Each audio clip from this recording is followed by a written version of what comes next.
Support for the Leadoff on WGLT and WGLT.org comes from the Central Illinois Regional Airport, where travelers are one stop away from world destinations. Connections on Delta Airlines to Atlanta are available daily. Close, convenient, CIRA. More at CIRA.com.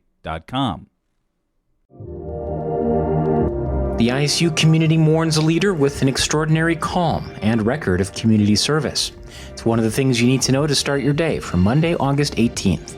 I'm Ryan Denham, and this is WGLT's The Leadoff. Now let's lead off with the death of a longtime community leader and booster of Illinois State University.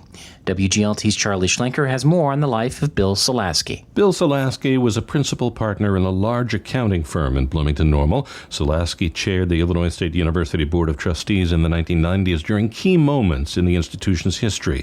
Former ISU President David Strand says in 1996 he and Sulaski inherited an institution that was isolated from the community, media, and state government. There was quite a bit of divisiveness on the campus. He and I talked about ways that would be helpful in healing wounds that had been created and building bridges so that we would have better relationships. Another former ISU president says Sulaski crafted warm relationships with all he met. Here's Larry Dietz. He also had the ability to look you in the eye with oftentimes a twinkle in the eye and share a story or a joke, something personal that just automatically connected you with him. Dietz says Sulaski never lost his temper, never made things about himself, and unfailingly approached challenges with calm and reflection. There's the old adage about there's never a wrong time to do the right thing. I think Bill lived that. Numerous ISU officials say Sulaski mentored them long after he departed the Board of Trustees. Bill Sulaski was 85. For the Leadoff, I'm Charlie Schlenker. Here are some other stories we're following in the WGLT newsroom. The Market Street parking garage in downtown Bloomington will close for good on Friday. City Manager Jeff Jurgens says keeping it open would have required hundreds of thousands of dollars. The Normal Town Council meets tonight at 7. On the agenda is spending $500,000 to regrade and rehab the shoreline of the Eagles Landing subdivision's detention basin.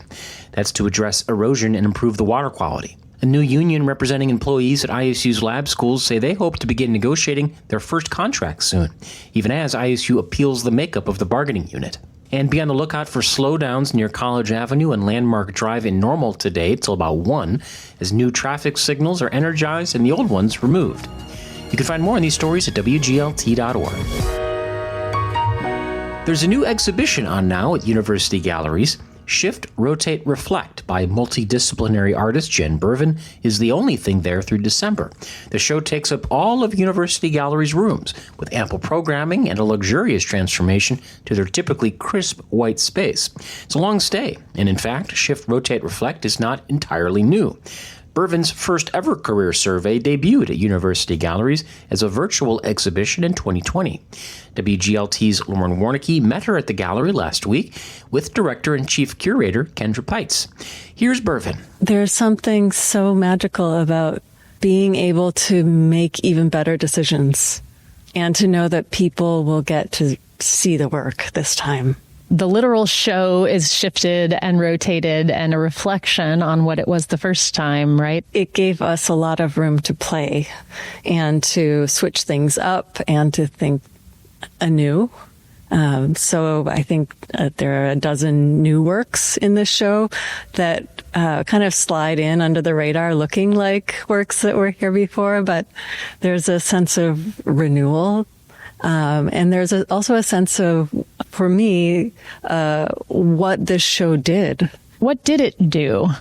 I think that's a good question for Kendra Peitz. Oh.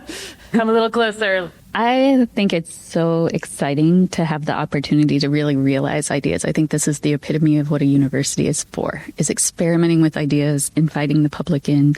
Everything we do is free and open to the public. You, Lauren, have heard me say this many times, I'm sure, but that nobody has to think about if they have $5 or $10 or $20 or even more to put into the experience. With the intense interdisciplinarity and rigorous research that Jen does and all of the collaborations that are built into how her projects have developed, whether it's a 4, 7, 12-year project. There really is something that can function as both an entrance point for people, regardless of like what their own discipline or their own experience with contemporary art is. You pull from others as sources of inspiration, right? You are a poet yourself, so there's a lot of kind of, themes and sources swirling in the soup, and I want to hear more about that and how you think that it's become so salient for people around here.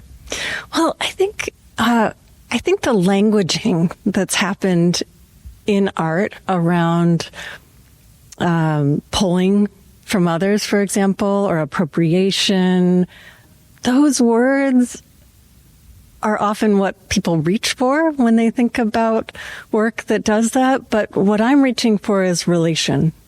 And I think one of the things that always draws me to this space are the people and the ways in which Kendra Pates has a way of holding artists that many curators don't, and holding her community in a way that many curators don't. So it's not like this everywhere? Yeah, you truly have a genius in your midst, and I don't know that many curators who are capable of taking such crazy risks. I would be hard-pressed to think of someone who would, with confidence, suggest doing the same show twice and to be right. That was artist Jen Bervin and curator Kendra Pites speaking with Lauren Warnicki. Shift, Rotate, Reflect runs through December 10th at University Galleries in Uptown Normal. Support for arts and culture coverage on WGLT comes from PNC Financial Services. PNC is committed to supporting local arts and culture events in the communities they serve. And before we let you go, we just wanted to say happy trails to Bren McMonigle, a WGLT intern who edits this show every day. This is Bren's last episode as they return to their studies. They've done a terrific job. And that's it for today. I'm Ryan Denham, and the show was produced by Bren McMonigle for the last time. You can subscribe to The Leadoff on the NPR app or wherever you get your podcasts.